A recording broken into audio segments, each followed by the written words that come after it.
Hello, Philosophy 1. This is Dr. Timothy Elizondo here on the eve of week 3, module number 3, and I thought that I would make a video checking in, seeing where we are as we begin a new phase of the course as we turn our attention towards content specific to help us strategically address our exam questions. And perhaps just for a brief moment, let's look back on where we have been so far. Actually, let's start with that. All right, hey, so let's look back where we've been so far. So far, hopefully you've been able to obtain this particular book. This is the 4th edition, and it looks like it's very, very similar, I'm finding, to the 3rd edition. Actually, I would say probably identical, although this textbook has an additional chapter on death, which is not in the current curriculum design. So at this point, you probably noticed that this week's modules, there's going to be some reading, there might be a Flipgrid video, might be a quiz, there might be some sort of discussion, but ultimately we are gearing towards completing 2 outlines in hopes of having those outlines be developed enough so that we get choice as relates to what our first exam is going to be about. Because there's 2 options at this point. There's one prompt, which is about the cancellation of philosophy at Columbia College, and the second is about if we do or do not live in the matrix. And up until this point, I have been finding that I think the first 2 chapters do an adequate job of kind of introducing students to, in a sense, kind of like the foundational ideas or tools or concepts that might be necessary as we venture forward.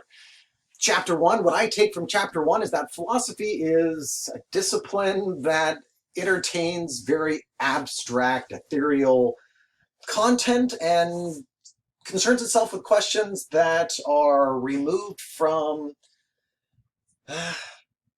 science or the ability to empirically measure. And philosophy, I take from Chapter 1, I really like the idea that philosophy is different from mythology and it's different from religion. And I think that the author does a really nice job of articulating that what makes philosophy different from religion is the notion of faith. And that philosophy is more interested in reasoning or argumentation than than the ways that maybe mythologists or theologians would address the same types of questions, particularly when we talk about like the notion of God later on in the semester. Chapter number 2 of this particular book, being about philosophical tools, is I've taught this class probably about 10 times, and whenever I read it, my mind still gets a little fuzzy and things get all symbols, and I'm like, wait, this isn't algebra.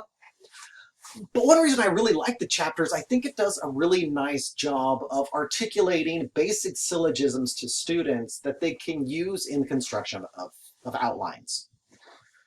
I say this as a former debate professor, but I found that oftentimes when we're constructing a case, right, which is kind of the name of the speech that opens up a debate, we use syllogisms oftentimes the construction of the macro argument.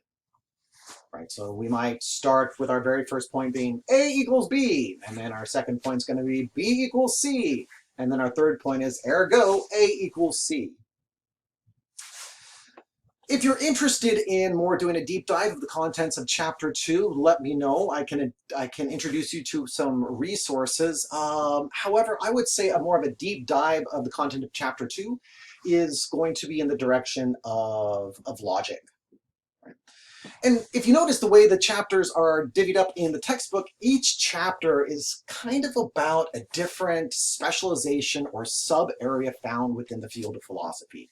So chapter number 2 is argumentation and logic, and then in chapter 3 we start merging into epistemology. And it's from these first 3 chapters, chapters 1, chapters 2, and chapters number 3, that the prompts for the first exam have been inspired from.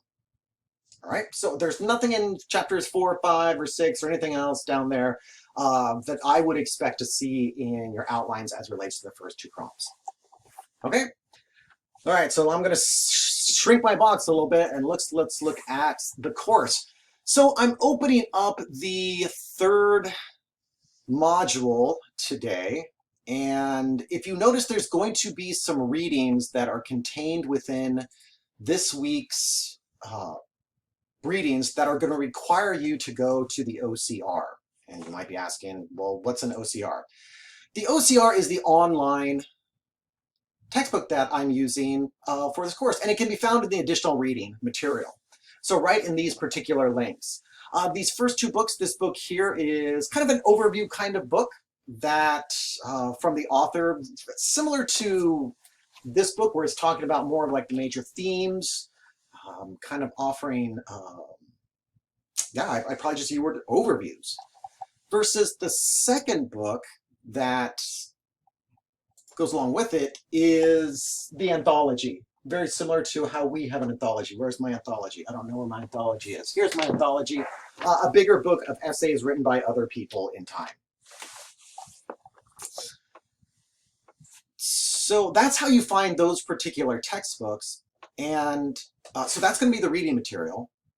And let's go to the exam prompts, which can be found, well, I put them in chapter 1, I think, or the first week's prompt. They're also at the very top. Where are they? Exam material. So let's go to the exam prompts.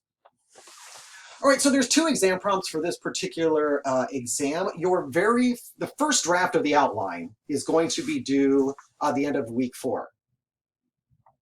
And then you're going to have about a week to fix it up, and then I'm going to ask for the final draft of the outline. And if on that final draft you get at least a 7 or better on both outlines, you get to choose which prompt you want to turn into a paper and submit that for your first exam. Right. If you turn in both outlines and you don't get a 7 on both of them, right, you don't get to choose. And then we just flip a coin and we let either fate or the gods, both the old and the new, decide. All right.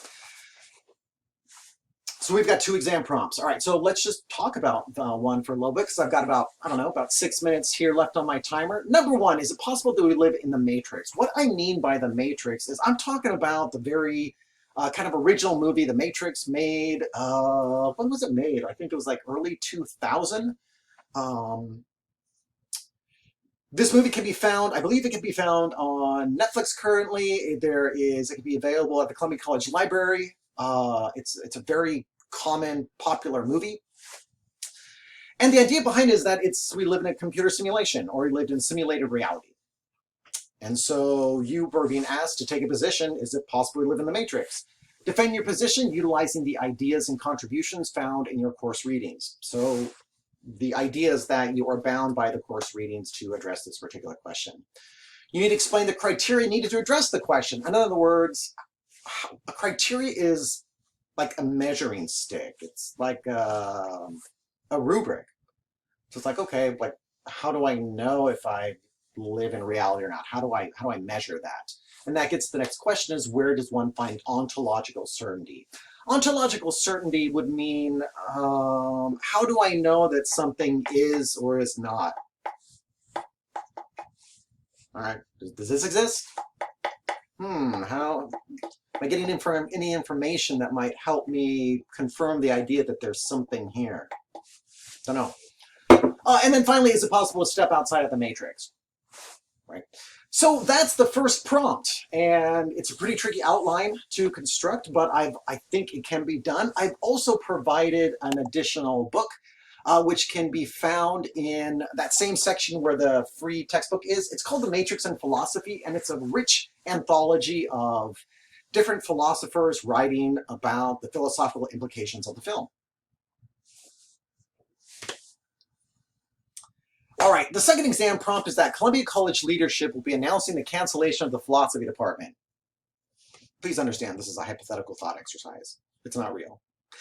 In this context, what would you argue in response to a faculty member's assertion that the skills, ideas, and discussions are not as important as those associated with a more vocational-oriented discipline? Support or refute this position utilizing the ideas and contributions found in your course readings.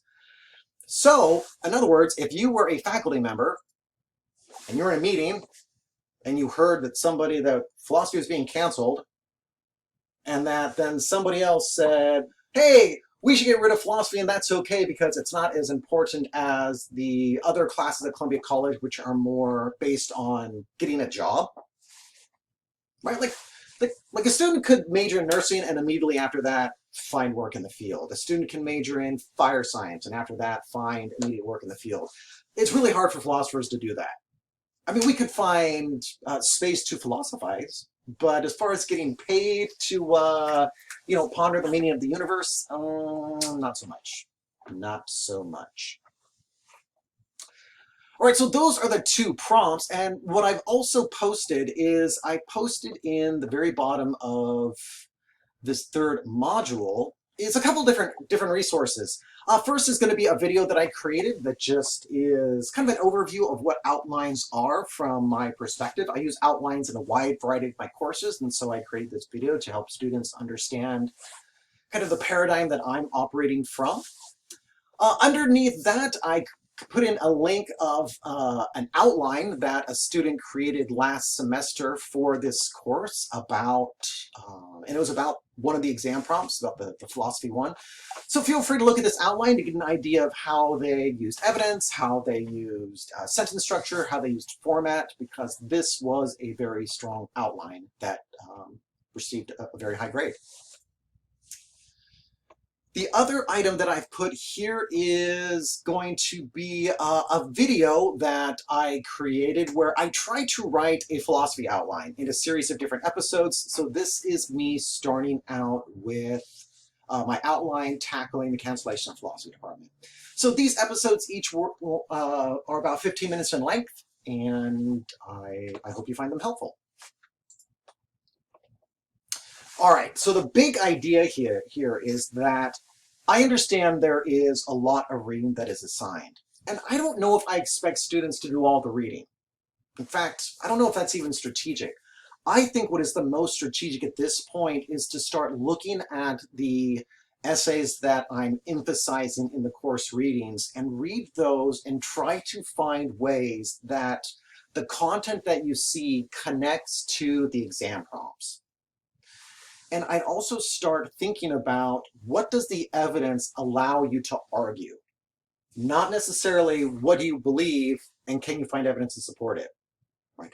I say that because there are certain ways of addressing the matrix prompt, for example, that are much more straightforward and more cleaner to develop from an argumentation perspective than other ways to answer the prompt.